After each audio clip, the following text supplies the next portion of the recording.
السلام علیکم ورحمۃ اللہ وبرکاتہ۔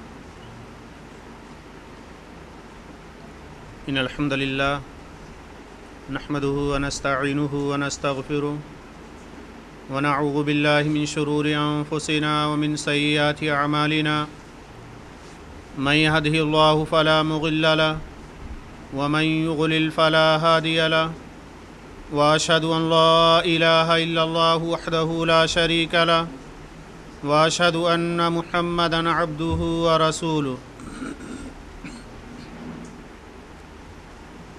يا ايها الذين آمنوا اتقوا الله حق تقاته ولا تموتن الا وانتم مسلمون۔ يا ايها الناس اتقوا ربكم الذي خلقكم من نفس واحدة وخلق منها زوجها وبث منهما رجالا كثيرا ونساء واتقوا الله الذي تساءلون به والأرحام إن الله كان عليكم رقيبا۔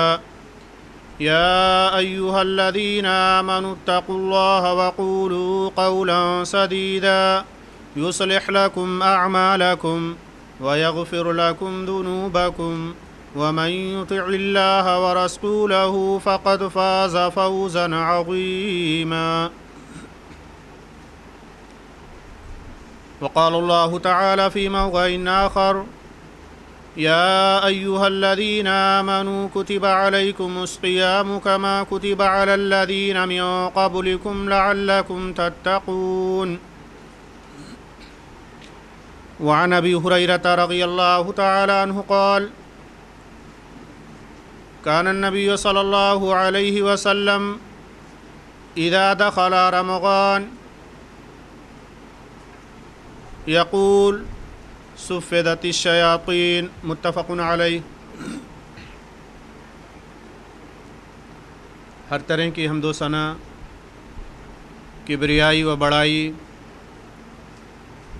خالق کائنات مالک ارض و سما کے لیے ہے، جو تنہا ساری کائنات کا خالق اور مالک ہے، جو اپنے بندوں پر اس قدر رحیم ہے کہ بندے کی ساری غلطیاں اس کے سچے دل سے توبہ کرنے پر معاف فرما دیتا ہے، اور ایسے مواقع عطا کرتا ہے کہ جن مواقع کو پا کر کے ایک مسلمان اپنا دامن نیکیوں سے بھر سکتا ہے۔ اللہ تعالیٰ کا بے پناہ شکر و احسان ہے اس بات پر بھی کہ اس نے ہمیں اور آپ کو اسلام جیسی دولت سے مالا مال فرمایا۔ یقیناً رب کی بے شمار نعمتیں ہم انسانوں کے اوپر ہیں، لیکن ان تمام نعمتوں میں سب سے بڑی نعمت یہی ہے کہ اللہ تعالیٰ نے ہمیں اور آپ کو اسلام کی دولت سے سرفراز فرمایا۔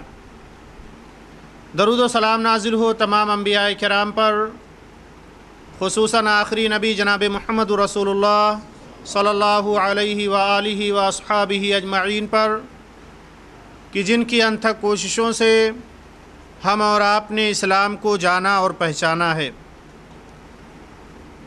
محترم اسلامی بھائیوں، رمضان المبارک اسلامی کیلنڈر کا وہ مقدس مہینہ ہے جس کا انتظار ہر اہل ایمان بڑی شدت کے ساتھ کرتا ہے، اور نبی اکرم صلی اللہ تعالیٰ علیہ وسلم نے بذات خود رمضان المبارک کے مہینے کا انتظار کیا ہے، اور آپ صلی اللہ تعالیٰ علیہ وسلم کا انتظار ایسا ہوتا تھا کہ ماہ شعبان کی تاریخوں کو آپ شمار کیا کرتے تھے، گنا کرتے تھے کہ ماہ شعبان کی آج کون سی تاریخ ہے، اس کے بعد کون سی تاریخ آئے گی، تاکہ رمضان المبارک کی آمد کا صحیح اندازہ لگایا جا سکے۔ حقیقی معنوں میں ہم رمضان کا خیر مقدم کیسے کریں، رمضان کا استقبال کیسے کریں، رمضان کے استقبال کے آداب اور طریقے کیا کیا ہیں، آج اس موضوع کو لے کر کے میں آپ کے سامنے حاضر ہوا ہوں۔ حقیقت تو یہ ہے، ہمیں اور آپ کو یہ بات سمجھ لینی اور جان لینی چاہیے کہ جب کوئی چیز نہایت اہم ہوتی ہے، کوئی چیز جب انتہائی زیادہ خاص ہوتی ہے، تبھی اس چیز کا خیر مقدم کیا جاتا ہے۔ اگر آپ کے گھر آنے والا مہمان کوئی خاص مہمان ہے تو اس کی بڑی گرم جوشی کے ساتھ ایک مسلمان، ایک انسان استقبال کرتا ہے۔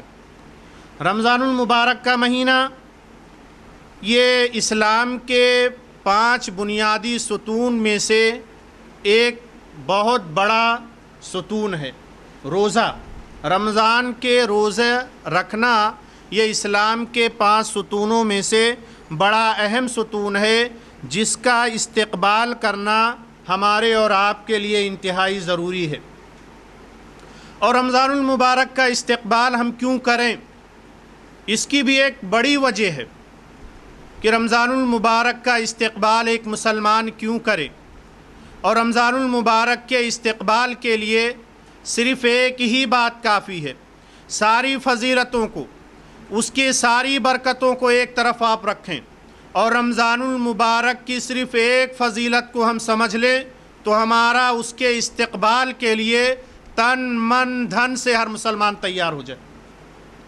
رمضان المبارک کی بہت ساری فضیلتیں، آپ پورا ماہ اس کے بارے میں سنتے چلے آئیں گے کہ رمضان المبارک کی کتنی ساری فضیلتیں ہیں۔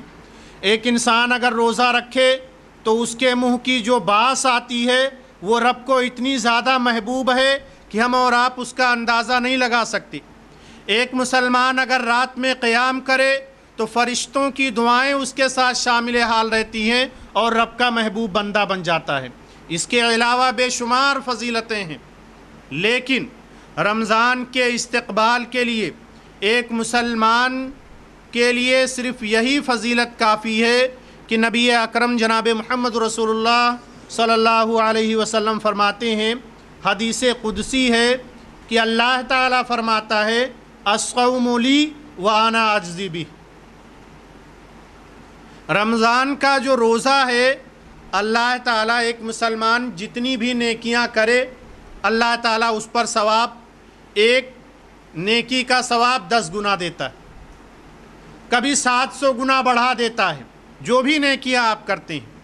لیکن رمضان کا مقدس مہینہ، اس کے اندر جب کوئی بندہ روزہ رکھتا ہے تو اللہ تعالیٰ فرماتا ہے الصوم لی، یہ روزہ میرے لیے ہے، وانا اجزی بہ، اور اس کا بدلہ میں ہی عطا کروں گا۔ اور اللہ تعالیٰ اگر کسی چیز کا بدلہ دینا چاہے تو بے شمار بدلہ اللہ تعالیٰ عطا فرماتا ہے۔ ہر نیکی کی ایک مقدار اللہ نے مقرر فرمائی کہ اگر آدمی ایک نیکی کرے تو اس پر 10 گنا ثواب اللہ تعالیٰ عطا کرتا ہے، یا اس سے بڑھا کر کے 700 گنا تک ثواب اللہ تعالیٰ عطا فرما دیتا ہے۔ لیکن رمضان کا روزہ، اس کا ثواب اللہ تعالیٰ نے اپنے ذمے کر رکھا ہے، انتہائی زیادہ اللہ تعالیٰ بندے کو ثواب عطا کرتا ہے۔ یہ ایک فضیلت کافی ہے کہ ایک مسلمان تن من دھن سے رمضان المبارک کے استقبال کے لیے تیار ہو جائے۔ میں نے آج آپ کے سامنے رمضان المبارک کا استقبال کیسے کریں، اس پر میں نے 10 طریقے نوٹ کیے ہیں جو انشاءاللہ آپ کے سامنے بیان کریں گے۔ سب سے پہلا طریقہ رمضان المبارک کے استقبال کا، ہر مسلمان کو رمضان المبارک کا خیر مقدم ویسے ہی کرنا چاہیے جس طرح رسول عربی صلی اللہ تعالیٰ علیہ وسلم نے کیا ہے۔ آپ صلی اللہ تعالیٰ علیہ وسلم جس طرح رمضان المبارک کا استقبال کیا کرتے تھے، اور آپ کے استقبال کا طریقہ حضرت سلمان فارسی رضی اللہ تعالیٰ عنہ، مشہور صحابی رسول، وہ بیان فرماتے ہیں کہ نبی اکرم صلی اللہ تعالیٰ علیہ وسلم رمضان کا استقبال کیسے کیا کرتے تھے۔ آئیے دیکھیں، حضرت سلمان فارسی رضی اللہ تعالیٰ عنہ بیان فرماتے ہیں کہ شعبان کی آخری تاریخوں میں، جب شعبان کی آخری تاریخیں گزر رہی تھیں، اس وقت نبی اکرم صلی اللہ تعالیٰ علیہ وسلم نے ہم لوگوں کو خطاب فرمایا۔ آپ نے خطاب فرمایا اور کہا اے لوگو سنو، تم پر ایک مہینہ سایہ فگن ہونے والا ہے، ایک ایسا مہینہ تمہارے پاس آنے والا ہے جو بڑا بابرکت مہینہ ہے، اور صرف برکتوں والا ہی مہینہ نہیں بلکہ اس مہینے کے اندر ایک رات ایسی بھی آئے گی جو 1000 مہینوں کی عبادت سے بہتر ہے، اور اس مہینے کے روزے کو اللہ تعالیٰ نے تم پر فرض قرار دیا ہے، اور اس مہینے کے اندر قیام کرنے کو اللہ تعالیٰ نے نفل شمار کیا ہے۔ اور اسی طرح سے اگر کوئی مسلمان اس مہینے کے اندر کوئی نفلی عبادت کرتا ہے تو اللہ تعالیٰ اسے فرض عبادت کے برابر ثواب عطا فرماتا ہے۔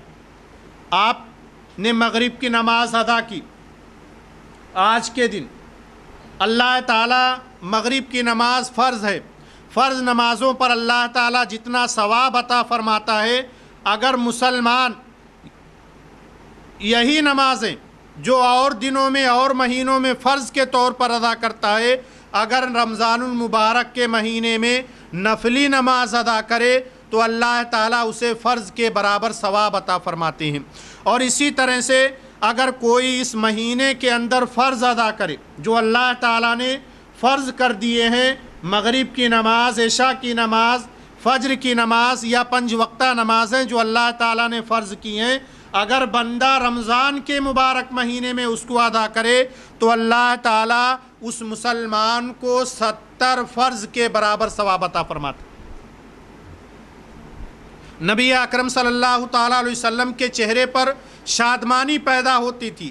آپ صلی اللہ تعالیٰ علیہ وسلم رمضان کے آنے سے پہلے صحابہ کرام کو خوشخبریاں سنایا کرتے تھے، صحابہ کرام کو خطاب کیا کرتے تھے کہ سنو، ایک ایسا مہینہ آنے والا ہے جو قرآن کا مہینہ ہے، ایک ایسا مہینہ آنے والا ہے جس کے اندر اللہ نے روزے کو فرض کر دیا ہے، ایک ایسا مہینہ آنے والا ہے جس کی عبادتوں کا کیا کہنا کہ انسان نفلی روزہ رکھے، نفلی عبادت کرے تو اللہ تعالیٰ اس کی عبادت کو فرض عبادت کے برابر ثواب عطا کرے۔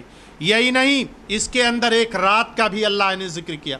نبی کائنات علیہ الصلوۃ والسلام صحابہ کرام کو ابھارا کرتے تھے کہ جو مہینہ آنے والا ہے اس کے استقبال کے لیے کھڑے ہو جاؤ، کیونکہ اس مہینے کے اندر ایک رات ایسی ہے کہ اگر اس رات کو کوئی پا لے تو 1000 مہینوں کی عبادت سے وہ رات افضل ہے، بہتر ہے اس رات کی عبادت، اس رات میں عبادت کرنا۔ نبی کائنات علیہ الصلوۃ والسلام کو رمضان کے آمد کی انتہائی زیادہ خوشی ہوتی تھی، آپ بہت زیادہ خوش ہوا کرتے تھے اور شرح صدر کے ساتھ، کھلے دل کے ساتھ، فرحت و انبساط کے ساتھ نبی اکرم صلی اللہ تعالیٰ علیہ وسلم رمضان کو خوش آمدید کہا کرتے تھے، اور صحابہ کرام کو رمضان کی فضیلتوں کے بارے میں، رمضان کی خصوصیات کے بارے میں آپ بتایا کرتے تھے، انہیں آگاہ فرماتے تھے، اور یہ اس وجہ سے تھا تاکہ صحابہ کرام رمضان کے مقدس مہینے کو سمجھ جائیں کہ رمضان میں اللہ تعالیٰ نے کتنی برکتیں رکھ چھوڑی ہیں۔ اللہ کے رسول صلی اللہ تعالیٰ علیہ وسلم خطاب فرمایا کرتے تھے رمضان المبارک کی آمد سے پہلے، صحابہ کرام کو تیار کرتے تھے، صحابہ کرام کو ابھارا کرتے تھے، اور خود آپ صلی اللہ تعالیٰ علیہ وسلم چاقو چوبند ہوتے تھے کہ رمضان المبارک کا مہینہ آئے تاکہ اس میں ہم اپنے اعمال میں پختگی پیدا کر سکیں، اپنے اعمال میں نبی اللہ تعالیٰ کے یہاں سرخرو ہو سکیں، اور ساتھ ہی ساتھ نیکیوں میں بڑھ چڑھ کر کے حصہ لے سکیں۔ تو رمضان کا استقبال اس طرح سے بھی کیا جا سکتا ہے کہ ہم شعبان کی تاریخوں کو شمار کریں اور اپنے دوست و احباب کو، اپنے پڑوسیوں کو، اپنے مسلمان بھائیوں کو رمضان کی آمد کے متعلق بتائیں، انہیں سمجھائیں کہ رمضان المبارک کی کتنی بڑی فضیلت ہے اور اللہ تعالیٰ نے اس میں کتنی برکتیں رکھ چھوڑی۔ یہ ہماری ذمہ داری، یہ ایک استقبال اس طرح سے بھی رمضان المبارک کا کیا جانا چاہیے۔ دوسرا، رمضان المبارک کے استقبال کے لیے نبی اکرم صلی اللہ تعالیٰ علیہ وسلم کی سنت رہی ہے کہ آپ صلی اللہ تعالیٰ علیہ وسلم دعا کیا کرتے تھے۔ موت ایک ایسی اٹل حقیقت ہے کہ کسی کو اس سے جائے فرار نہیں۔ موت کب آئے گی، کہاں آئے گی، کس وقت آئے گی، یہ کسی کو پتہ نہیں۔ یہی وجہ ہے کہ نبی اکرم صلی اللہ تعالیٰ علیہ وسلم رمضان کی اہمیت کو سمجھ کر کے اور رمضان کے اندر جو برکتیں اللہ تعالیٰ کی طرف سے نازل ہوتی ہیں اس کو اپنے دلوں میں بٹھا کر کے آپ صلی اللہ تعالیٰ علیہ وسلم دعا کیا کرتے تھے اور اللہ تعالیٰ سے مانگتے تھے کہ اے اللہ مجھے رمضان المبارک جیسا بابرکت مہینہ نصیب فرما دے، اس سے پہلے میری موت نہ آئے کہ میں رمضان کا مہینہ نہ پا سکوں اور اس سے پہلے میری وفات ہو جائے۔ مسند دارمی کے اندر، مسند احمد کے اندر اور طبرانی کی یہ روایت حضرت انس ابن مالک رضی اللہ تعالیٰ عنہ راوی حدیث ہے۔ علامہ البانی رحمہ اللہ علیہ نے اس حدیث کو صحیح قرار دیا ہے۔ مسند احمد اور طبرانی کی یہ روایت انس ابن مالک رضی اللہ تعالیٰ عنہ راوی حدیث ہے۔ وہ آپ دیکھیں کہ اللہ کے رسول صلی اللہ تعالیٰ علیہ وسلم کس طرح سے رمضان کی آمد سے پہلے، رمضان کے آنے سے پہلے اللہ تعالیٰ سے دعا کیا کرتے تھے۔ آپ صلی اللہ تعالیٰ علیہ وسلم کے بارے میں انس ابن مالک رضی اللہ تعالیٰ عنہ فرماتے ہیں کہ کان النبی صلی اللہ علیہ وسلم اذا دخل رجب، جب ماہ رجب آتا، رجب کا مہینہ جب آتا تو آپ صلی اللہ تعالیٰ علیہ وسلم کی کیفیت بدل جاتی، لگتے اللہ تعالیٰ سے دعا کرنے اور کہتے اے اللہ ہمیں رجب اور شعبان کے مہینے میں برکت عطا فرما، وبلغنا رمضان، اور اے اللہ ہمیں رمضان تک پہنچا دے، رمضان کی برکتوں سے ہمیں بہرہ ور کر دے، ہمیں رمضان کی برکتوں کو حاصل کرنے کی توفیق عطا فرما دے۔ یہ نبی اکرم صلی اللہ تعالیٰ علیہ وسلم کی دعا ہوا کیا کرتی تھی، اور آپ صلی اللہ تعالیٰ علیہ وسلم یہ دعا رمضان سے 2 مہینہ پہلے سے مانگنا شروع کر دیتے تھے تاکہ رمضان کی برکتوں کو حاصل کر سکے، رمضان آپ صلی اللہ تعالیٰ علیہ وسلم کو مل سکے۔ سلف صالحین ابن رجب حنبلی بہت بڑے تابعی گزرے ہیں، ان کی ایک کتاب ہے لطائف المعارف، اس کے اندر ابن رجب حنبلی لکھتے ہیں کہ صحابہ کرام رضوان اللہ علیہم اجمعین اور سلف صالحین جو بڑے بڑے بزرگ ولی اللہ جو گزرے، ان لوگوں کی حالت کیا تھی کہ رمضان کے آنے سے پہلے دعاؤں میں مشغول ہو جایا کرتے تھے، اللہ سے دعا کیا کرتے تھے کہ اے اللہ ہماری تندرستی برقرار رکھنا، اے اللہ ہماری صحت و تندرستی کو بہتر رکھنا اور ہمیں رمضان تک پہنچا دے تاکہ اپنی صحت و تندرستی کو برقرار رکھتے ہوئے ہم رمضان کی برکتوں کو حاصل کر سکیں، رمضان کی سعادتوں سے بہرہ ور ہو سکیں، اور رمضان کے اندر جو بھی نیکیاں اللہ تعالیٰ نے رکھی ہیں ان نیکیوں کو ہم اکٹھا کر سکیں، پا سکیں۔ یہ ہمارے سلف صالحین اور صحابہ کرام رضوان اللہ علیہم اجمعین کی دعائیں ہوا کرتی تھیں اللہ تعالیٰ سے تاکہ وہ رمضان کو پا سکیں، حاصل کر سکیں۔ اور شعبان میں کثرت سے نبی اکرم صلی اللہ تعالیٰ علیہ وسلم کمر کس لیا کرتے تھے، دعاؤں کا اہتمام تو آپ کرتے ہی کرتے تھے۔ احادیث مبارکہ اگر آپ پڑھیں دیکھیں تو صحیح بخاری اور صحیح مسلم کے اندر آپ کو کئی ایسی احادیث مل جائیں گی کہ نبی اکرم صلی اللہ تعالیٰ علیہ وسلم شعبان کے مہینے میں رمضان کی تیاری کیا کرتے تھے، اس کے استقبال کے لیے آپ شعبان میں بکثرت روزہ رکھا کرتے تھے۔ سنے ہیں نا آپ لوگ، شعبان کے مہینے کے روزے کے سلسلے میں آپ رمضان کو اگر چھوڑ دیں تو بقیہ 11 مہینوں میں سب سے زیادہ روزہ آپ صلی اللہ علیہ وسلم اگر کسی مہینے میں رکھتے تھے تو وہ شعبان کا مہینہ تھا۔ کیوں؟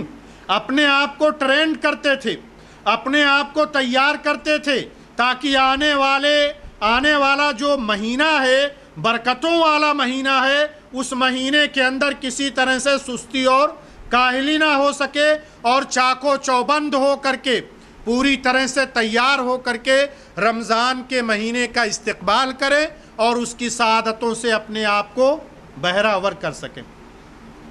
تو یہ دوسری چیز تھی کہ رمضان کا استقبال دعاؤں کے ذریعہ کیا جانا چاہیے، دعا مانگنی چاہیے اللہ تعالیٰ سے کہ ہمیں رمضان تک پہنچا دے، 2-3 دن رمضان کے اور باقی، لیکن افسوس کا مقام ہے ہر انسان بے فکر ہے، موت سے بھی بے فکر اور رمضان کی سعادتوں کے حاصل کرنے سے بھی بے فکر۔ وگرنہ کیا وجہ ہے کہ ایک مسلمان اگر رمضان کی فضیلتوں کو سمجھتا، رمضان کی برکتوں کو جانتا، رمضان کے اندر کی عبادتوں کے ثواب کو سمجھتا، تو وہ اللہ تعالیٰ سے دعا ضرور کرتا تاکہ اللہ اسے رمضان تک پہنچا دے، تاکہ اللہ اسے رمضان کے مہینے میں داخل کر دے۔ ہر انسان موت سے بے فکر اور اللہ تعالیٰ کی عبادتوں سے بے فکر ہو کر کے دنیا کے اندر زندگی گزار رہا ہے۔ وگرنہ یہ بے فکری کیا معنی رکھتی ہے کہ ہم اس قدر بے فکر ہو گئے کہ رمضان سے پہلے ہماری موت ہو جائے ہمیں کوئی پرواہ نہیں۔ نہیں پیارے بھائی، رمضان کی برکتوں کو حاصل کرنے سے پہلے اگر کسی کی وفات ہو جائے تو بڑا بد نصیب ہوگا وہ شخص کہ رمضان آنے والا تھا، قدم رکھنے والا تھا، لیکن بیمار ہو گیا، رمضان کی برکتوں کو حاصل نہ کر سکا، وفات ہو گئی، رمضان کی فضیلتوں کو حاصل نہ کر سکا، یا کسی طرح سے دنیاوی مشغولیات میں اپنے آپ کو مشغول کر لیا اور رمضان کی جو برکتیں تھیں، جو سعادتیں تھیں، اس کو حاصل نہیں کر سکا۔ ہم دعا کریں اللہ تعالیٰ سے کہ اللہ ہمیں صحت و عافیت کے ساتھ رمضان المبارک کے مہینے میں قدم رکھنے کی توفیق عطا فرمائے، اور ہر مسلمان کو اس کے استقبال کے لیے دعا کرتے رہنی چاہیے۔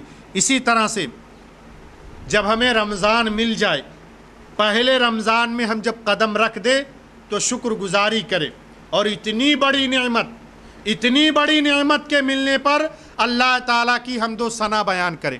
کیوں؟ اس وجہ سے کہ اللہ نے بہت ساری نعمتیں دے رکھی ہیں، قدم قدم پر ایسے مواقع اللہ عطا کرتا ہے کہ بندہ اگر ان مواقع کا استعمال کرے اور رب کی عبادتوں میں ان مواقع کو گزارے تو حقیقی معنوں میں وہ اللہ تعالیٰ کے ہاں نیکیوں سے اپنے دامن کو بھر لے جائے، جنت اس کا ٹھکانہ ہو جائے۔ لیکن ایک مسلمان اللہ کے عطا کردہ ان مواقع کو سمجھ نہیں پاتا، اور ان تمام مواقع میں سے ایک موقع رمضان کا مہینہ بھی ہے۔ اگر ہمیں حاصل ہو جائے، اس تک ہم اپنے قدم کو پہنچا لیں تو اللہ تعالیٰ کا شکر ادا کریں کہ اللہ تعالیٰ نے اتنی بڑی نعمت ہمیں عطا کی، ہم اس پر اللہ تعالیٰ کا حمد و ثنا بیان کریں، اللہ کی حمد بیان کریں۔ امام نووی رحمہ اللہ علیہ نے اپنی کتاب الاذکار کے اندر بیان فرماتے ہیں کہ جب انسان کو کوئی نعمت حاصل ہو جائے، کوئی نعمت مل جائے، تو وہ اس نعمت کی ناقدری نہ کرے۔ اس کی پہلی ذمہ داری بنتی ہے کہ اپنی اس نعمت کے حصول پر اللہ کا شکر ادا کرے، رب کی حمد و ثنا بیان کرے۔ اور اگر کوئی تکلیف دور ہو جائے، کوئی مصیبت ختم ہو جائے، تو اس پر بھی اللہ تعالیٰ کی حمد و ثنا بیان کرے اور اللہ کی تحمید کرے، اس کی حمد بیان کرے۔ اسی لیے یہ مہینہ ہمارے لیے بڑی نعمت ہے، بہت بڑی نعمت ہے۔ اگر ہمیں نصیب ہو جائے، اگر ہمیں یہ مہینہ مل جائے تو اللہ کی طرف سے عطا کردہ تمام نعمتوں میں سب سے بڑی نعمت رمضان المبارک کا مل جانا ہے، اور اس کے اندر اللہ تعالیٰ کی طرف سے عبادت کرنے کی توفیق مل جانا ہے۔ رب کی اگر توفیق نہ ملے تو انسان کو رمضان پا کر کے کوئی فائدہ نہیں۔ اگر رمضان مل جائے، اللہ کی توفیق مل جائے کہ ہم عبادت کر سکیں اس رمضان میں، تو اس سے بڑی نعمت کوئی نعمت ہو ہی نہیں سکتی کہ بندے کو اللہ کی عبادت کی توفیق مل جائے اور رمضان المبارک جیسا بابرکت مہینہ بھی مل جائے۔ تو ہمیں دعا کرتے رہنی چاہیے کہ ہمیں یہ مہینہ مل جائے، اور اگر مل جائے تو اللہ کا شکر ادا کرنا چاہیے۔ اور شکر کا فائدہ کیا ہے؟ آپ قرآن پاک پڑھیں گے، اللہ تعالیٰ نے قرآن پاک میں فرمایا لَإِن شَكَرْتُمْ لَأَزِيدَنَّكُمْ، اگر تم رب کی کسی نعمت پر شکر ادا کرو گے تو یاد رکھو اللہ تمہاری نعمتوں میں زیادتی عطا کرے گا۔ آپ نے دعا کی، رب نے آپ کی دعا قبول کی اور آپ کو رمضان جیسی بڑی نعمت عطا کر دی، اور آپ کو اس بات کی توفیق بھی دے دی کہ آپ رمضان کے اندر اللہ کی عبادت کریں۔ جب آپ اللہ کا شکر بھی ادا کریں گے اس نعمت کے حصول پر، تو اللہ تعالیٰ آپ کو اور زیادہ توفیق دے گا کہ اس مہینے کی نعمتوں کو آپ سمیٹ سکیں۔ اس مہینے کی برکتوں کو حاصل کر سکیں، اس مہینے کے ثواب کو آپ پا سکیں، اللہ مزید توفیق دے گا، کیونکہ اللہ وعدہ کرتا ہے لئن شکرتم لازیدنکم، اگر شکر ادا کرو گے تو ہی تمہیں زیادہ دیا جائے گا، اللہ اور بڑھا کر کے نعمت عطا کرے، وَلَئِن کَفَرْتُمْ، اور اگر ناشکری کرو گے تو اللہ توفیق چھین لے گا اور رمضان کے پانے کا کوئی مطلب نہیں رہ جائے گا، اور ان عذاب لشدید۔ یاد رکھو، ناشکری کر کے کوئی اللہ کو فقیر نہیں کر سکتا، اللہ مالدار ہے، ہم فقراء ہیں، ہم غریب ہیں، ہم اللہ کے محتاج ہیں، ہم اللہ کا شکر ادا کریں، اللہ کو کوئی فائدہ پہنچنے والا نہیں، ہم اللہ کو کچھ بھی فائدہ نہیں پہنچا سکتے، اور اگر اللہ کی ناشکری کریں گے تو اللہ کا کچھ بگاڑ لیں گے؟ کچھ بھی نہیں، اس کی بادشاہت میں ذرہ برابر بھی کمی واقع نہیں ہو سکتی۔ اسی طرح سے رمضان کے استقبال کے لیے اور رمضان کی برکتوں کو حاصل کرنے کے لیے، رمضان کی نعمتوں کو لوٹنے کے لیے، رمضان کے بابرکت مہینے سے استفادہ کرنے کے لیے ہمیں عزم کرنا ہوگا، مکمل ارادہ کرنا ہوگا، اور اسی شعبان کے مہینے میں کمر کسنی ہوگی کہ آنے والے مہینے کو ہم ہاتھ سے جانے نہیں دیں گے، اور اس کے لیے بھرپور پلاننگ کرنی ہوگی۔ پلاننگ جانتے ہیں؟ نہیں۔ ابھی یہ بارش کا موسم ہے، بارش کا موسم ہے نا، چھتریاں بڑی بک رہی ہوں گی، آدمی پلاننگ کرتا ہے، اس کے لیے پلاننگ کرتا ہے کیا؟ ایک فائدہ اٹھانے والا موسم آیا ہے، ایک تاجر جو چھتریوں کا بیوپار کرتا ہے، جو چھتریوں کی تجارت کرتا ہے، اس مہینے کو ہاتھ سے جانے نہیں دے گا۔ ایسا ہوگا کبھی؟ نہیں ہوگا۔ اس بارش کے مہینے سے بھرپور استفادہ کرنے کی کوشش کرے گا، اور اس بارش کے موسم کے آنے سے پہلے ہی اس نے چھتریاں تیار کی ہوں گی، مارکیٹ تک اس کو پہنچایا ہوگا، باقاعدہ اس کی پلاننگ کی ہوگی، تاکہ وہ اپنی تجارت میں نفع حاصل کر سکے، تاکہ وہ اپنی تجارت کو فائدہ مند اور سود مند بنا سکے، تاکہ وہ اپنی تجارت کو چمکا سکے، اس کے لیے اس نے طرح طرح کی پلاننگ کی ہوگی۔ لیکن افسوس کا مقام ہے، آج کا مسلمان رمضان کی برکتوں کو حاصل کرنے کے لیے کوئی پلاننگ نہیں کرتا۔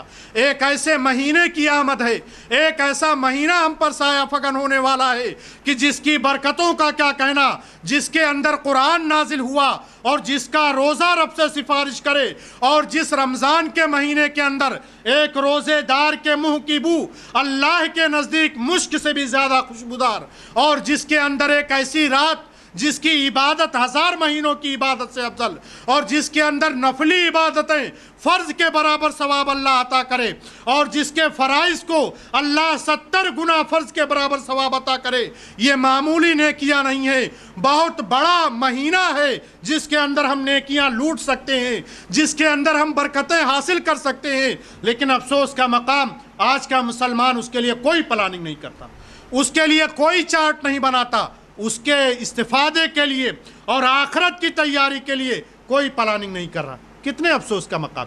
دنیا کا ایک تاجر بارش کے آنے سے پہلے طرح طرح کی پلاننگ کرتا ہے، کیسی چھتریاں بنائیں، کس طرح کے تجار کے ہاتھوں میں اپنی چھتریوں کو پیش کریں، کس طرح سے چھتریوں کو ہم مختلف علاقوں میں پہنچا سکیں۔ کیوں ایسی پلاننگ کرتا ہے؟ تاکہ اس دنیا کے اندر سکسیس اور کامیاب ہو سکے۔ تو کیا ہمیں آخرت کی کامیابی نہیں چاہیے؟ یقیناً ہر مسلمان چاہتا ہے آخرت میں کامیاب ہو، لیکن اس کامیابی کو حاصل کرنے کے لیے ایک مہینہ اللہ نے عطا کیا جو ہم پر سایہ فگن ہونے والا ہے۔ کیا ہم اس کو بغیر پلاننگ کے ہی اس کے اندر قدم رکھ دیں گے؟ بغیر کسی پلاننگ کے ہم اس کا استقبال کریں گے؟ نہیں مسلمانوں، ضروری ہے اس مہینے کے آنے سے پہلے ہم پلاننگ کریں۔ اور وہ پلاننگ کیا ہے؟ کس طرح کی پلاننگ؟ رات اور دن بڑی تیزی کے ساتھ گزرتے، بڑی تیزی کے ساتھ سال گزر جاتا ہے، احساس نہیں ہوتا، پتہ نہیں چلتا، مہینے گزر جاتے ہیں، پتہ نہیں چلتا، دن گزر جاتا ہے، انسان کو خیال بھی نہیں ہوتا کہ ابھی تو 1 بجے سو کر کے اٹھے ہیں، 6 بجے سورج غروب ہو گیا، کوئی کام نہیں ہو پایا۔ اور ایک ایک سیکنڈ کی، ایک ایک منٹ کا، اللہ تعالیٰ کے یہاں حساب و کتاب دینا ہوگا. کوئی راہ فرار نہیں ہے. ہر انسان مادر ذات ننگا تنہے تنہا اللہ کے دربار میں پیش کیا جائے گا، اور ایک ایک سیکنڈ جو اس دنیا کے اندر گزارا ہے اس سے اس کا محاسبہ کیا جائے گا. پوچھا جائے گا بتا پورا دن تو نے کیسے گزار دیا. ہمیں آنے والے مہینے کے لیے پلاننگ کرنی، اور یہ پلاننگ یہ راتوں دن جو گزر رہے ہیں ہمیں احساس تک نہیں ہوتا. پورا رمضان ہم سے ایسے چلا جائے گا اور ہمیں اس کی کوئی فکر بھی نہیں ہوگی. کب آیا کب چلا گیا وہ شوال میں ہم دیکھ لیں گے. شوال میں ہمیں پتہ چلے گا کہ کتنا بڑا مہینہ اور کتنا برکت والا مہینہ ہم نے بغیر پلاننگ کے گزار دیا اور ہمیں کچھ بھی حاصل نہیں. یہ رات اور دن ایسے نکلتے چلے جائیں گے کہ ہمیں پتہ بھی نہیں چلے گا. اس کے لیے پلاننگ کریں. پلاننگ کیا ہونی چاہیے؟ آنے والے مہینے کا استقبال کرنا. ہم مسلمان ہیں، ہمارے لیے رب نے روزہ فرض کیا ہے، ہمارے لیے رب نے اس مہینے میں برکتیں رکھی ہیں. کیا کوئی غیر مسلم بھی اس کی برکتوں سے فیض یاب ہو سکتا ہے؟ نہیں ہو سکتا. اگر روزہ رکھ لے تو، اگر ایک غیر مسلم روزہ رکھے تو اس کو اس کا فائدہ ملے گا؟ نہیں ملے گا. کیوں جی؟ چلیے اگر ایک ایمان والا روزہ رکھتا ہے تو اس کو اس کا فائدہ ملے گا. 1 سال کے گناہ معاف ہوتے ہیں نا، کسی 1-2 سال کے؟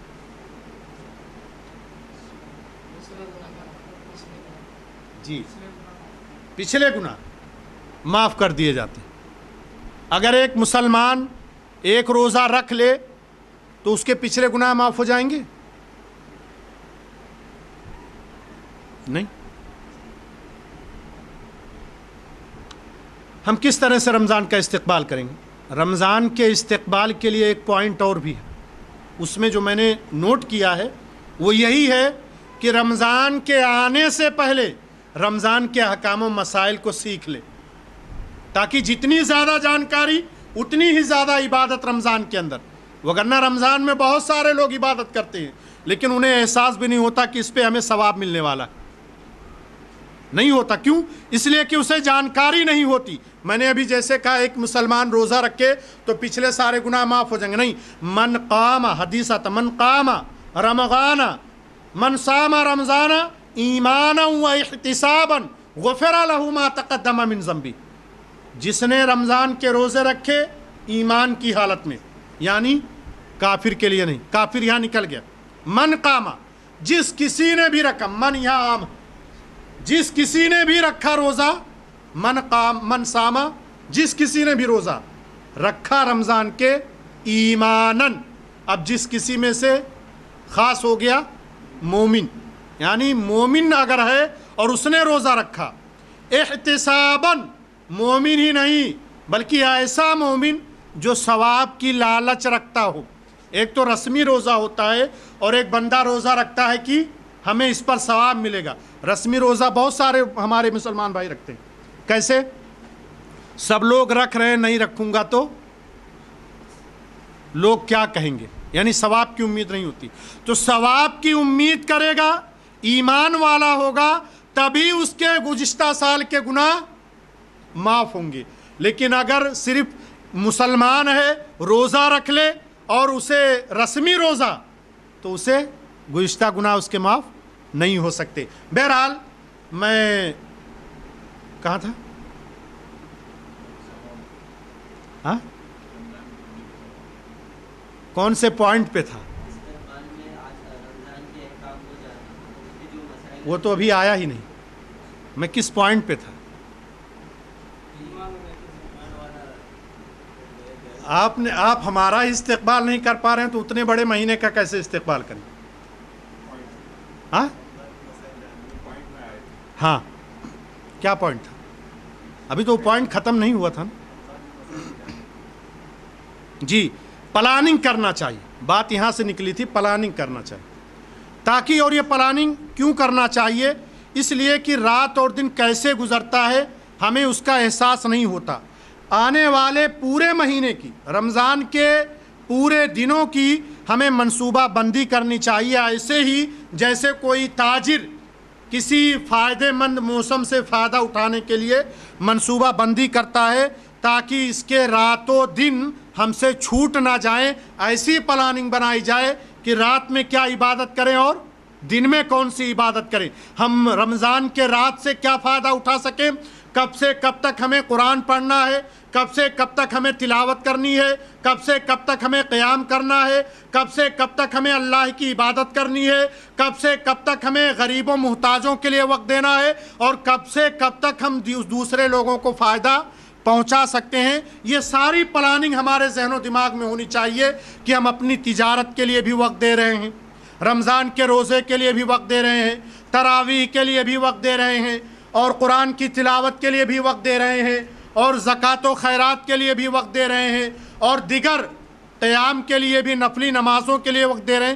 یہ ایک پلان ہونا چاہیے، اور لکھ کر کے لکھت روپ میں ایک چارٹ بنانا چاہیے کہ ہمیں پورا رمضان ایسے گزارنا ہے، یہ رمضان کا استقبال ہے۔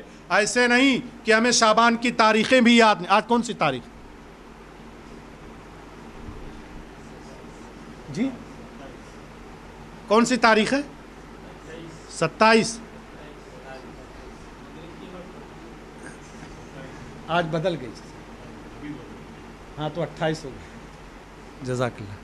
تو یہ آج 28 تاریخ ہے، یعنی 29 30 2 دن بچے ہیں، تو یہ 2 دن ہم ایسے نہ جانے دیں، اس کے لیے ضرور پلاننگ کریں، اور ایسی پلاننگ جو مضبوط پلاننگ ہو، کیونکہ جب رمضان آتا ہے تو آدمی مختلف طرح کی مشغولیات اس کے سامنے آ جاتی ہیں، بہت سارے کام اس کے سامنے آ جاتے ہیں جس میں وہ مصروف ہو جاتا ہے، تو اس کے آنے سے پہلے سارے کام نپٹا لو، اور رمضان کے اندر ہمیں کیا کرنا ہے اس کا چارٹ بناؤ، اور اسی پر عمل کرتے ہوئے پورا مہینہ نکال دو، آپ کا فائدہ ہی فائدہ ہوگا۔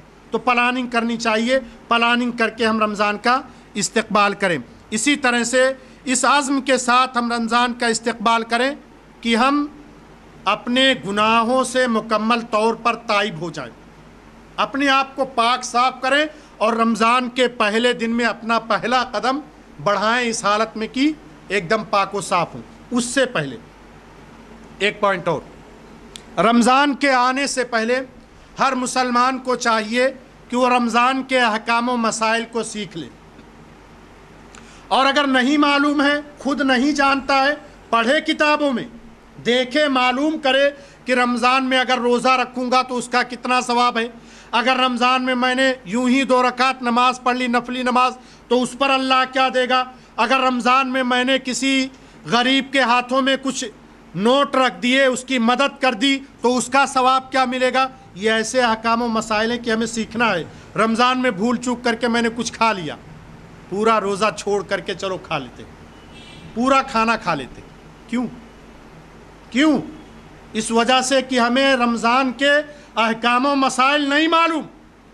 انجیکشن لگوائے مولانا، انجیکشن لگوائے روزہ ٹوٹ جائے گا، یہ مسئلہ ہے، ہمارے اور آپ کے سیکھنے کے لیے ہے۔ کان درد کر رہا ہے، ہمیں اس میں دوا ڈالنی ہے، روزہ ٹوٹ جائے گا۔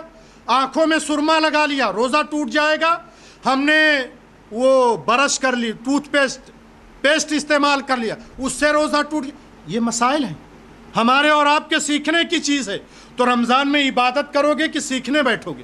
اس کے آنے سے پہلے اس کو سیکھنا، کیا رمضان کے کیا احکام ہیں، کیا مسائل ہیں، ہمیں معلوم کرنا چاہیے، کیونکہ اللہ تعالیٰ نے قرآن پاک کے اندر فرمایا، سورہ کہف آیت نمبر 110، اللہ عبادتیں وہی قبول کرتا ہے، وہی عمل بندے کا قبول کرتا ہے جو عمل صالح ہو، نیک عمل ہو، اور نیک عمل میں بھی وہی عمل جو سنت کے مطابق ہو، نبی کے طریقے پر ہو۔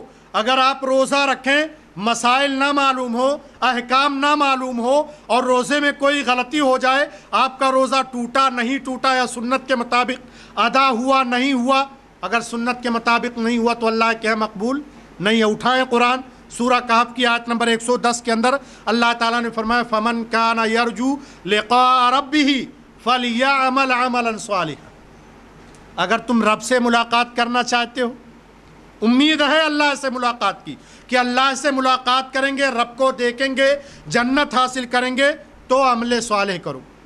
اور یہاں یہ مسائل کو سیکھنے کی ضرورت اس وجہ سے بھی ہے کہ ہمارے بہت سارے بھائی جو رمضان کا مبارک مہینہ آتا ہے، تراویح پڑھتے ہیں، روزہ بھی رکھتے ہیں، نفلی نمازیں بھی پڑھتے ہیں، اور ساتھ ہی ساتھ صدقہ و خیرات بھی کرتے ہیں، لیکن نبی صلی اللہ تعالیٰ علیہ وسلم نے کیسا روزہ رکھا اس کا اہتمام نہیں کرتے، مسئلہ نہیں معلوم۔ نبی نے کیسے قیام کیا صلی اللہ علیہ وسلم، مسئلہ نہیں معلوم۔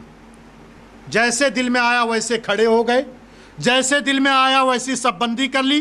یقیناً آپ نیک عمل کر رہے ہیں، لیکن آپ کو مسئلہ معلوم ہونا چاہیے کہ نبی صلی اللہ تعالیٰ علیہ وسلم کیسے قیام کرتے تھے، آپ رمضان کے روزے کیسے رکھا کرتے تھے، کیونکہ اگر آپ کا یہ نیک عمل سنت کے مطابق نہیں ہوا تو آپ کی ساری نیکیاں برباد ہو جائیں گی، ساری نیکیاں اکارت ہو جائیں گی۔ اسی لیے ضروری ہے کہ نبی صلی اللہ علیہ وسلم کے روزے کی صورت اور صفت کو ہم جانیں، روزے کے احکام و مسائل میں ہم سمجھ حاصل کریں، اور اگر ہمیں نہیں معلوم ہے تو اہل علم سے سوال و جواب کی مجلس رکھیں، ان سے پوچھیں کہ رمضان آنے والا ہے مولانا، مجھے یہ ڈاؤٹ ہے، شک ہے، کیسے کیسے میں کروں، یا رمضان میں کیا کیا اعمال کروں جو عند اللہ مقبول ہوں اور ہمارے اعمال اللہ تعالیٰ قبول کر لے۔ صحابہ کرام اور سلف صالحین، ابن رجب حنبلی رحمہ اللہ علیہ اپنی کتاب کے اندر لکھتے ہیں کہ صحابہ کرام جب رمضان آنے والا ہوتا تو اس سے پہلے اللہ تعالیٰ سے دعا کرتے کہ اللہ ہمیں رمضان میں داخل کر دے، یعنی اس سے پہلے ہماری وفات نہ ہونے پائے، اور پھر یہ دعا کرتے کہ اللہ ہماری صحت کو بھی برقرار رکھنا تاکہ رمضان کی ساری فضیلتوں کو لوٹ سکیں، اور پھر یہ بھی دعا کرتے کہ اللہ تو مجھے عمل کی توفیق بھی دے گا، رمضان المبارک کا بابرکت مہینہ بھی عطا کرے گا۔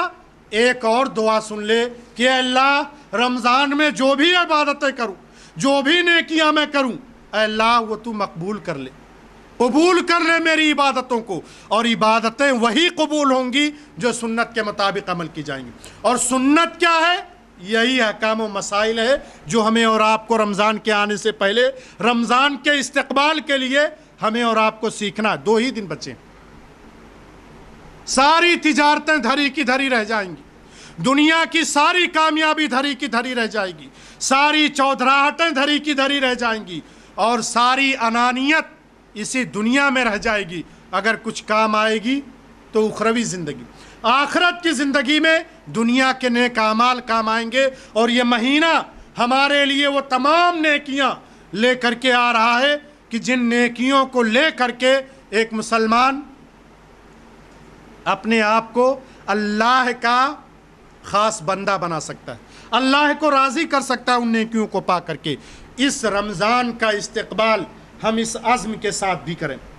چھٹا پوائنٹ، اس ہمارا عزم سارے گناہوں سے اللہ سے توبہ کر لیں، اور یاد رکھیں توبہ کا دروازہ ہمیشہ کھلا ہے، کبھی بند ہوگا نہیں۔ بندہ جب بھی توبہ کرے اللہ اس کی توبہ قبول کرتا ہے، لیکن کچھ اوقات ایسے ہیں کہ بندہ اگر توبہ کرے تو اللہ اس کی توبہ رد کر دیتا ہے، قبول ہی نہیں کرتا۔ کون کون سے اوقات؟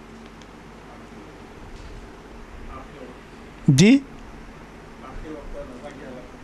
آخری وقت، یعنی غرغرے کے عالم میں جب روح نکل رہی ہو، روح نکالی جا رہی ہو، ایسے وقت میں اگر کوئی توبہ کرے تو اس کی توبہ قبول نہیں ہے۔ اسی طرح سے قیامت کی جو بڑی نشانیاں ہیں، سورج پورب کے بجائے پچھم سے نکلنا شروع ہو جائے تب بھی توبے کا دروازہ بند کر دیا جاتا ہے۔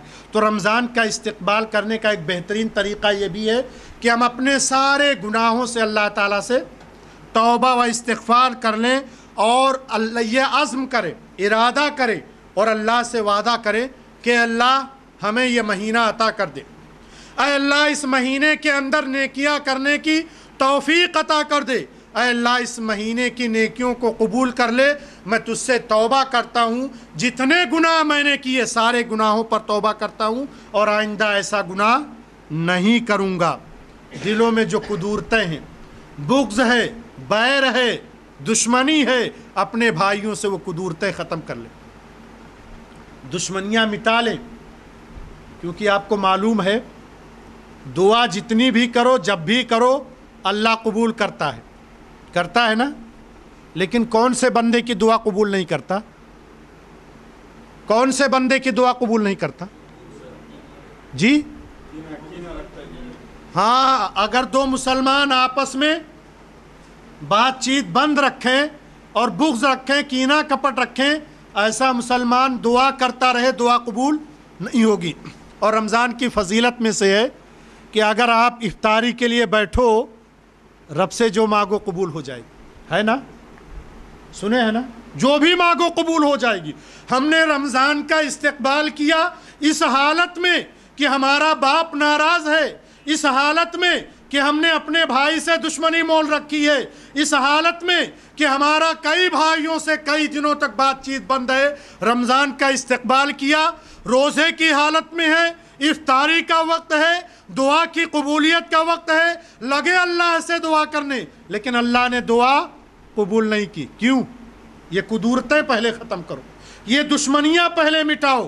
رمضان کے استقبال میں اگر رمضان کی حقیقی معنوں میں کوئی مسلمان استقبال کرنا چاہتا ہے، رمضان کی فضیلتوں کو سمجھنا چاہتا ہے، رمضان کے اندر دعاؤں کا اہتمام کرنا چاہتا ہے، رمضان کی عبادتوں کو پانا چاہتا ہے، رمضان کی برکتوں کو سمیٹنا چاہتا ہے، تو اس کے آنے سے پہلے دلوں کی قدورتوں کو ختم کر لو، دشمنیاں مٹا ڈالو، اپنے پرانے گناہوں پر اللہ سے توبہ و استغفار کر لو، پھر رمضان کا استقبال کرو۔ دیکھو کیسی برکتیں اللہ کی طرف سے نازل ہوتی ہیں، اللہ کی طرف سے کیسی برکھا برستی ہے برکتوں کی، اور کس طرح سے ہمارے دامن رب کی نعمتوں سے بھر جائیں گے، بشرط یہ کہ ساری قدورتیں اور سارے گناہوں سے ہم توبہ کریں۔ اللہ نے قرآن پاک میں بندوں کو توبہ کرنے کا بیشتر مقام پر حکم دیا۔ اٹھائیں قرآن، ایک بندہ توبہ کرے، دنیا میں بھی کامیاب، آخرت میں بھی کامیاب۔ 18واں پارہ سورہ نور، سورہ نمبر 24 کی آیت نمبر 31 میں اللہ نے فرمایا وَتُوبُوا إِلَى اللَّهِ جَمِيعًا أَيُّهَا الْمُؤْمِنُونَ لَعَلَّكُمْ تُفْلِحُونَ، مومنوں تم سب کے سب اللہ سے توبہ کرو، کیوں؟ تاکہ تم کامیاب ہو جاؤ۔ یہی نہیں، جنت کی بھی ضمانت دی اللہ تعالیٰ نے۔ اٹھائیں قرآن، 29واں پارہ سورہ تحریم، سورہ نمبر 66 کی آیت نمبر 6 اور 7 کا مطالعہ کریں۔ اللہ نے کہا یا ایھا الذین آمنوا توبوا الی اللہ توبۃ نصوحا، مومنو تم اللہ سے سچی توبہ کرو۔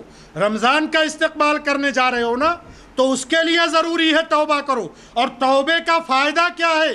دنیا میں بھی کامیابی، آخرت میں بھی کامیابی۔ اور سورہ تحریم کی آیت نمبر 6-7 میں اللہ نے فرمایا کہ ایسا بندہ جو اللہ سے سچی توبہ کر لے، اس کے لیے جنت اس کے مقدر میں لکھ دی جائے گی۔ ایک مسلمان جیتا ہی ہے جنت کے لیے، یہی نہیں، نیکیاں مٹا، گناہ ختم کر کے وہاں نیکیاں لکھ دینے کا اللہ نے وعدہ کیا۔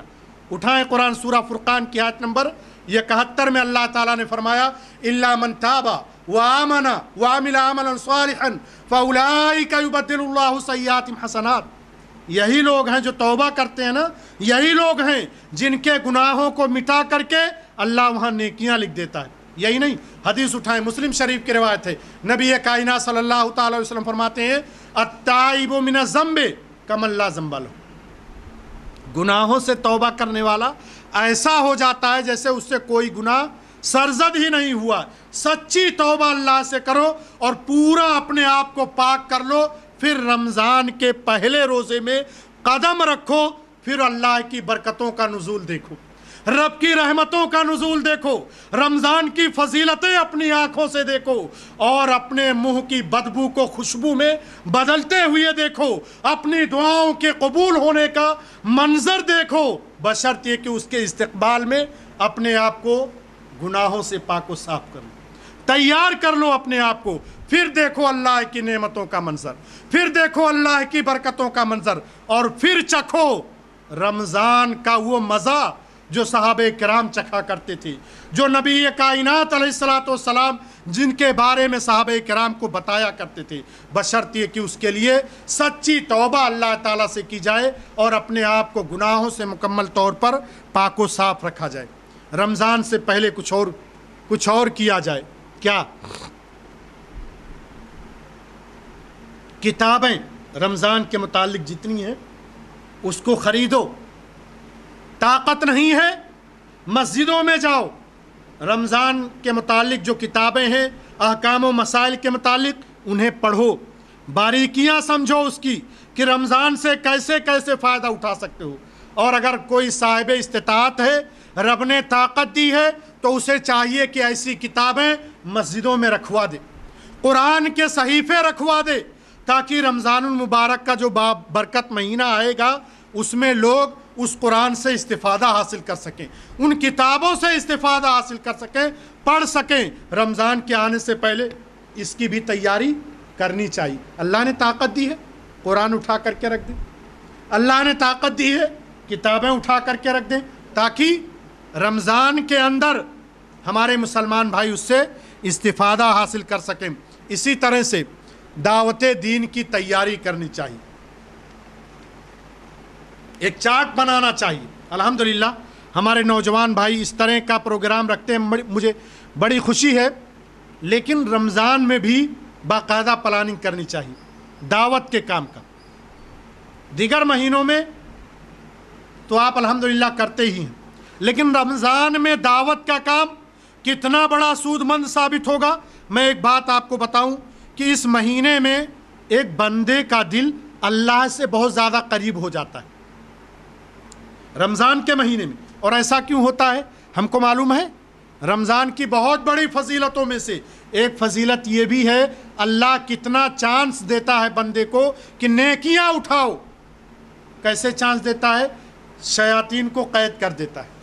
جب شیطان قید ہوتا ہے تو بندے کا دل اللہ سے قریب ہوتا ہے، اور بندے کا دل اللہ سے قریب ہوتا ہے اور عبادت کے لیے بندہ تیار رہتا ہے. ایسے وقت میں اگر دعوت کا کام کیا جائے تو لوگ جڑیں گے، دل بھی بندے کا صاف ہے اور وہ اس کے لیے تیار بھی ہے. آج تو ہو سکتا ہے لوگوں نے زبردستی کر کے روک لیا ہو. امام صاحب نے جو اعلان کیا کہ بڑا زبردست خطاب ہونے والا، آپ لوگوں کے ذہنوں میں آئے ہوگا چلو رک جاؤ، بڑا زبردست ہونے، یعنی آپ کو مجبور کیا گیا کہ آپ رکیں. لیکن رمضان کا مہینہ آپ مجبور نہیں کریں گے، بندہ خود حاضر ہوگا. آج تو آپ کو دو گھیر کر کے یہاں اکٹھا کیا گیا، اعلان کیے گئے ہوں گے، بتایا گیا ہوگا، تب آپ آئے ہوں گے یا پکڑ کر کے لائے ہوں گے. لیکن رمضان میں ایسا نہیں ہوگا. تو دعوت کا بھی اہتمام کرنا چاہیے. اور دعوت کا اہتمام کتنا بڑا ثواب ہے، وہ بھی رمضان میں. نبی کائنات علیہ الصلوۃ والسلام فرماتے ہیں کہ اگر تمہاری دعوت سے کسی ایک آدمی کو ہدایت مل جائے تو وہ سرخ اونٹوں سے بھی بہتر ہے. یہ مہینہ بہت سارے لوگوں کے لیے ہدایت بن کر کے آیا ہے، بہت سارے لوگوں کو ہدایت دے کر کے گیا یہ مہینہ رمضان کا. اور اس مہینے کے اندر بہت سارے لوگوں کے اندر تبدیلیاں بھی پیدا ہوئی.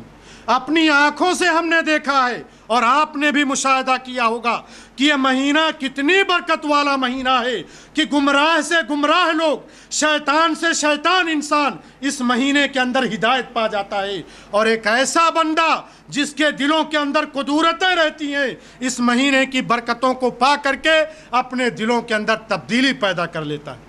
یہ مہینہ وہ مہینہ ہے، تو اس مہینے کا استقبال کریں. ان ساری چیزوں کے ذریعہ مسلمانوں کو، ایک مسلمان کو رمضان کا استقبال ایسے ہی کرنا چاہیے جیسے کوئی پیاسی زمین بارش کا استقبال کرتی ہے، جیسے کوئی بیمار کسی ڈاکٹر کا استقبال کرتا ہے، جیسے کوئی دوست اپنے غائب ہو جانے والے، کسی بہت دنوں کے بعد آنے والے دوست کا استقبال کرتا ہے. ویسے ہی ایک مسلمان کو رمضان کا استقبال کرنا چاہیے. صحت و عافیت برقرار رکھے، اللہ سے دعا کرے تاکہ رمضان کی برکتوں کو حاصل کر سکے اور اپنے آپ کو ہر ممکن طور پر دنیا کے مشاغل سے بچا لے. آنے والا مہینہ ہے، شعبان کے مہینے میں ساری تجارتیں، کیا کرنا کیا نہیں کرنا، سب فٹافٹ کر کے سائیڈ میں کر دے تاکہ رمضان میں اپنے آپ کو فارغ کر سکے اللہ کی عبادت کے لیے. مہینے میرے پیارے بھائیو، یہ مہینے، سال، رات، دن، یہ عمل کے اوقات ہیں. اللہ ان رات کے بارے میں، دن کے بارے میں اللہ سوال کرے گا. بڑی جلدی یہ وقت گزر رہے ہیں. ایک دن آئے گا، وقت گزرتے گئے سارے لوگ ختم ہو جائیں گے، سب فنا و برباد ہو جائیں گے، اور پھر اللہ تعالیٰ کے یہاں ہمیں حساب و کتاب دینا ہوگا. اسی لیے نبی کائنات صلی اللہ تعالیٰ علیہ وسلم نے فرمایا 5 چیزوں کے آنے سے پہلے 5 چیزوں کو غنیمت جانو. اللہ نے تمہیں دیا ہے اس کو غنیمت سمجھو. وہ 5 چیزیں کیا ہیں؟ نبی کائنات صلی اللہ تعالیٰ علیہ وسلم نے فرمایا اگر اللہ نے صحت و تندرستی دے رکھی ہے تو اس صحت و تندرستی کو استعمال کرو، ضائع مت ہونے دو، اور اس کو اللہ کی عبادتوں میں صرف کر دو قبل اس کے کہ تمہارے پاس بیماری پہنچ جائے، قبل اس کے کہ تم بیمار ہو جاؤ. اللہ نے صحت دی ہے اس کو غنیمت جانو. دوسری، اللہ نے بے نیاز بنایا ہے، امیر بنایا ہے، تو محتاجی آنے سے پہلے امیری کو غنیمت جانو اور اپنے مال و دولت میں غریبوں، مسکینوں، محتاجوں کا مال نکال دیا کرو. اسی طرح سے اللہ نے زندگی دے رکھی، موت کے آنے سے پہلے اس زندگی کو غنیمت جانو، تاکہ موت تمہیں، ہر انسان کو موت آ کر کے رہے گی، لیکن اس کے آنے سے پہلے ہمیں اور آپ زندہ ہیں، ہم اس زندگی کو غنیمت جانیں. ذرا سوچیں ٹھنڈے دماغ سے، کتنے ہمارے مسلمان بھائی ایسے تھے جو اس سے پہلے رمضان میں ہمارے ساتھ تھے، رمضان کی فضیلتوں کو لوٹ رہے تھے، رمضان کی برکتوں کو حاصل کر رہے تھے، لیکن آج وہ محروم ہیں. کیوں؟ قبر کے حوالے کر دیے گئے، زندگی سے ہاتھ دھو بیٹھے. وہ ہمیں اللہ نے زندگی دی ہے، ہم اس کا فائدہ اٹھائیں یہ سوچ کر کے کہ ہمارا آخری رمضان ہے. کیا پتہ اس کے بعد ہمیں رمضان ملے نہ ملے، کیا پتہ اس کے بعد ہم رمضان کی سعادتیں حاصل کر سکیں نہ کر سکیں. یہ سوچ کر کے اس مہینے کا استقبال کریں کہ یہ ہمارا آخری رمضان ہے، اس کے بعد پتہ نہیں ہمیں رمضان ملے نہ ملے. تو جتنی نیکیاں برس رہی ہیں، جتنی برکتیں نازل ہو رہی ہیں، اسی مہینے کے اندر اٹھا لو. یہ نہ سوچو کہ ابھی جوان ہے اور بھی رمضان آئیں گے اس میں استعمال کر لیں گے یا اٹھا لیں گے. کتنے جوانوں کو ہم نے کاندھا دیا ہو جو بڑھاپے کا انتظار کرنے سے پہلے ہی مر گئے. کتنے بچوں کو کاندھا دیا جو جوانی کی دہلیز پر قدم نہ رکھ سکے. کتنے بوڑھوں کو جنازہ دیا جو ابھی چاقو چوبند تھے اور اس بات کا انتظار کر رہے تھے کہ ابھی بہت سارا وقت ہے، اللہ کی عبادت کر لیں گے. نہیں مسلمان، تیار ہو جاؤ یہ سوچ کر کے اس مہینے کا استقبال کرو کہ آخری مہینہ ہے، اس کے بعد کوئی مہینہ ہمیں اللہ تعالیٰ کے ہاں ملنے والا نہیں ہے. ارے یہ مہینہ اتنی بڑی برکت والا مہینہ ہے کہ چاہے جتنے گناہ بندہ کیا رہے، ایک مرتبہ اللہ سے سچے دل کے ساتھ لو لگا لے، اللہ سارے گناہوں کو معاف کر دے گا. اور یہ مہینہ یوسف علیہ السلام کے 11 بھائیوں کی طرح ہے نا. یوسف علیہ السلام کا قصہ معلوم ہے؟ نہیں. حضرت یوسف علیہ السلام کے کل 11 بھائی تھے. کیا غلطی تھی ان کی؟ یوسف علیہ السلام کی کیا غلطی تھی؟ اللہ اکبر. یوسف علیہ السلام کے بھائیوں نے کیا غلطی کی تھی؟ جی کنویں میں، اور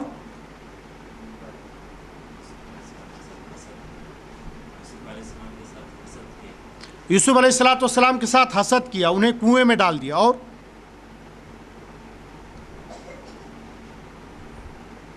یہ برائیاں کی. آخر میں حضرت یوسف علیہ السلام نے کیا کیا؟ کیوں معاف کر دیا؟ کیونکہ ان کے بھائیوں نے اقرار کیا کہ مجھ سے غلطی ہوئی ہے، میں نے نادم ہوئے، شرمندہ ہوئے. آخر میں قرآن کی تلاوت کریں، آخر میں جب اللہ تعالیٰ حضرت یوسف علیہ السلام کو ان کے بھائیوں سے ملاتا ہے تو سارے بھائیوں کے چہرے جھکے ہوئے ہوتے ہیں، نادم و شرمندہ ہوتے ہیں. اور کسی گناہ پر نادم ہو جانا، شرمندہ ہو جانا، یہی اصل میں توبہ. الندم توبہ، نادم ہونا ہی اصل میں توبہ ہے. تو رمضان کی نسبت یوسف علیہ السلام کے 11 بھائیوں سے کیوں ہے؟ 11 مہینے 11 بھائیوں نے غلطی کی، یوسف علیہ السلام نے آخر میں معاف کر دیا. 11 مہینے ہم نے غلطی کی، یہ رمضان ہمیں معاف کر دے گا. 11 مہینے ہم سے کوتاہیاں ہوئیں، یہ رمضان ہمارے گناہوں کو ختم کر دے گا، بشرط یہ کہ اس کے لیے ہم اپنے آپ کو تیار کر لیں اور اپنے 11 مہینوں کے گناہوں پر اللہ سے رو رو کر کے مغفرت طلب کریں. اللہ ہماری ساری خطاؤں کو معاف فرما دے گا. وقت ہے 5 منٹ. یہ چند چیزیں تھیں جو رمضان کے استقبال کے لیے بہت ضروری ہے. رمضان کے استقبال کی پلاننگ کریں, رمضان میں دعاؤں کا اہتمام کریں اس کے آنے سے پہلے, تاکہ ہمیں رمضان مل سکے. توبہ و استغفار کر کے اپنے آپ کو پاک کر لیں. اسی طرح سے رمضان میں ہمیں کیا کرنا ہے اس کے لیے پلاننگ کریں اچھے طریقے سے. اور بھی بہت ساری چیزیں ہیں جو وقت کی قلت کی وجہ سے میں چھوڑ رہا ہوں. ہم اور آپ ایک ایسے مہینے کے استقبال میں ہیں, اس مہینے کا استقبال کیوں کرے؟ شعبان آیا گزر گیا, ہم نے کوئی پلاننگ نہیں کی. رجب آیا چلا گیا, ہم نے کوئی پلاننگ نہیں کی. نہ تو ہم نے کسی مہینے کا استقبال کیا. لیکن نبی صلی اللہ تعالیٰ علیہ وسلم اس مہینے کے استقبال کے لیے اتنا زیادہ خوش کیوں ہوا کرتے تھے؟ کیا ہم نے کبھی سوچا؟ نہیں سوچا تو آج سوچیں. وہ اس وجہ سے کہ اس مہینے کے اندر بڑی فضیلتیں اللہ تعالیٰ نے رکھ دی ہیں. اور رمضان المبارک میں ہمیں بہت سارے کام انجام دینے ہیں, معلوم ہے نا, بہت سارے کام انجام دینے ہیں. اس کی خوشیاں ہمیں اسی وقت میسر ہو سکتی ہیں جب ہم ان کام کو انجام دے لے جائیں گے. سب سے پہلا کام کیا کرنا ہے رمضان میں؟ روزہ رکھنا ہے. روزہ رکھنا ہے. اللہ تعالیٰ کے لیے ایک بندہ روزہ رکھے, اور یہ رمضان کی بڑی عبادتوں میں سے ایک عبادت ہے. اللہ تعالیٰ نے قرآن پاک میں سورہ بقرہ کی آیت نمبر 183 کے اندر روزے کو فرض کر دیا ہے. ہر مسلمان پر روزہ فرض, عاقل بالغ ہونا چاہیے, مسلم ہے, اس پر اللہ تعالیٰ نے روزہ فرض کیا. اور روزے دار کو ایک ماہ میں روزہ رکھنے کے بہت سارے فائدے حاصل ہوتے ہیں. آپ اگر روزہ رکھو گے پورا مہینہ, تقوی, صبر اور آپ کی دعا قبول ہوگی.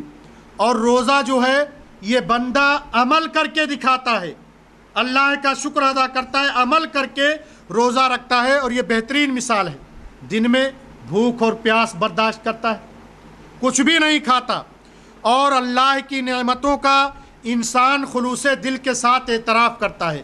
جب آپ روزہ رکھتے ہو تو یہ کھانا جو ہم سے چھوٹ جاتا ہے, کتنا ہمیں وہ ہوتا ہے کہ ہمارے لیے یہ کھانا کتنا قیمتی ہے, ہمارے لیے پھل کتنا قیمتی ہے. جب بندہ بھوکا رہتا ہے تب اللہ کی نعمتوں کا احساس ہوتا ہے, اور جب اللہ کی نعمتوں کا احساس ہوتا ہے تو بندہ اللہ کا شکر ادا کرتا ہے.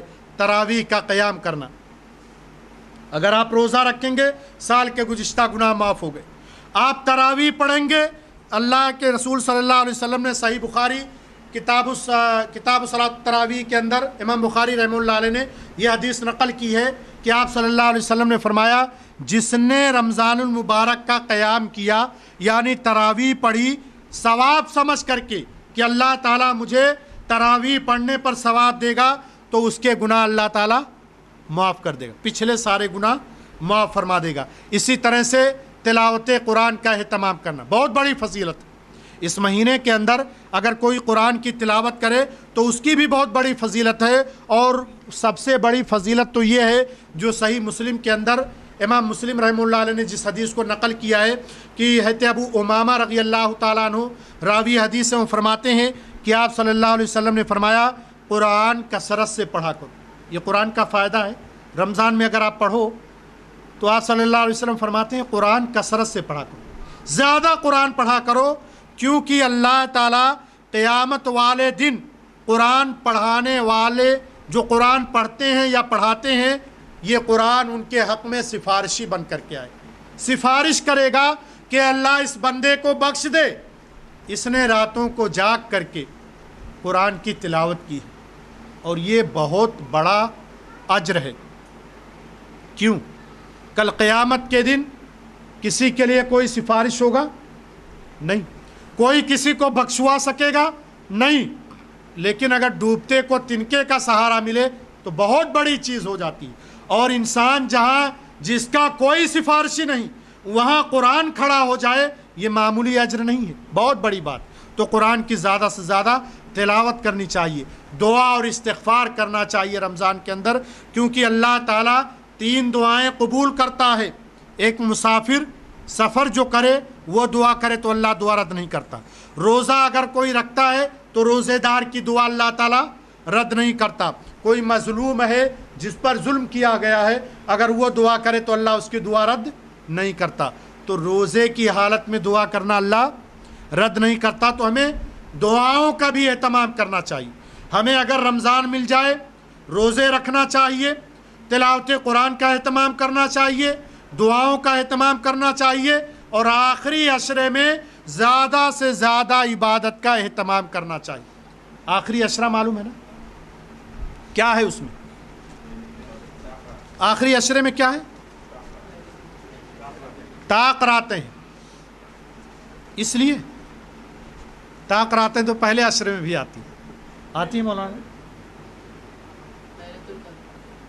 لیلۃ القدر آخری 10 راتوں، رمضان کے آخری 10 راتوں کو اللہ کی عبادت کمر کس لینی چاہیے، اللہ کی عبادت، اور مکمل طور پر تیار رہنا چاہیے کہ یہ آخری عشرہ گزرنے والا ہے، اس میں جتنی نیکیاں ہم اکٹھا کر سکیں کر لیں۔ آخری عشرے میں اعتکاف کا بھی اہتمام کرنا چاہیے۔ نبی اکرم صلی اللہ تعالیٰ علیہ وسلم سے ثابت ہے کہ آپ صلی اللہ علیہ وسلم رمضان کے آخری 10 دنوں میں اعتکاف فرمایا کرتے تھے، اور آپ فرماتے تھے کہ رمضان کے آخری عشرے میں لیلۃ القدر کو تلاش کرو، کیونکہ یہ رات 1000 مہینوں کی عبادت سے بہتر ہے۔ میرے محترم اسلامی بھائیوں، ہمیں اور آپ کو اس مہینے کو غنیمت جاننا چاہیے۔ یہ مہینہ ہمارے ہاتھوں سے یوں ہی نہ نکلنے پائے، بلکہ اس کے اندر ہمیں اعمال صالحہ کرنی چاہیے، اللہ کی زیادہ سے زیادہ عبادت کر کے اپنے گناہوں کی معافی و تلافی کروانی چاہیے، تاکہ ہم گناہوں سے مکمل طور پر پاک و صاف ہو جائیں اور اللہ تعالیٰ سے اس حالت میں ملاقات کریں کہ اللہ تعالیٰ کے یہاں ہم سوال و جواب سے بھی بچ سکیں اور بغیر کسی حساب و کتاب کے ہم جنت کے اندر داخل ہو سکیں۔ ہم اس مہینے کا استقبال کریں اور اس مہینے کی نعمتوں اور اس مہینے کی برکتوں کو سمیٹنے کی کوشش کریں اور اپنے آپ کو تیار کریں صحت و عافیت کے ساتھ، تاکہ اللہ تعالی ہمارے گناہوں کو ختم کر سکے اور اس مہینے کی برکتوں کو ہم حاصل کر سکیں۔ اللہ سے دعا کرتے ہیں کہ اللہ تعالی ہم تمام بھائیوں کو خلوص دل کے ساتھ رمضان کا استقبال کرنے کی توفیق عطا فرما۔ اے اللہ ہم تمام بھائیوں کو رمضان المبارک جیسا بابرکت مہینہ نصیب فرما، صحت و عافیت کے ساتھ، اور اس مہینے کے اندر اے اللہ ہم جتنی نیکیاں کریں اے اللہ تو ان نیکیوں کو قبول فرما لے۔ اے اللہ رمضان المبارک کی نعمتوں سے ہم تمام مسلمان بھائیوں کی جھولیوں کو بھر دے۔ اے اللہ ہم میں سے جو لوگ بیمار ہوں انہیں شفا یابی عطا فرما دے۔ اے اللہ ہم میں سے جو لوگ ہم سے پہلے جا چکے ہوں ان کی قبروں کو نور سے بھر دے۔ اے اللہ ہم میں سے جو لوگ قرض دار ہوں ان کے قرض کو ادا کرنے کی توفیق عطا فرما۔ اے اللہ عالم اسلام میں جہاں کہیں مسلمان پریشان حال ہوں ان کی پریشانیوں کو دور فرما دے۔ اے اللہ ہم میں سے ہمارے جو مسلمان بھائی قید و بند کی صعوبتوں سے دوچار ہوں اے اللہ ان کی رہائی کا کوئی نہ کوئی ذریعہ عطا فرما دے۔ اے اللہ ہم میں سے جو لوگ ہم سے پہلے جا چکے ہوں ان کی قبروں کو نور سے بھر دے۔ اے اللہ ہم تمام مسلمان بھائیوں کو جب تک زندہ رکھ دین اسلام پر زندہ رکھ، اور جب ہمارا خاتمہ ہو دین اسلام پر ہو۔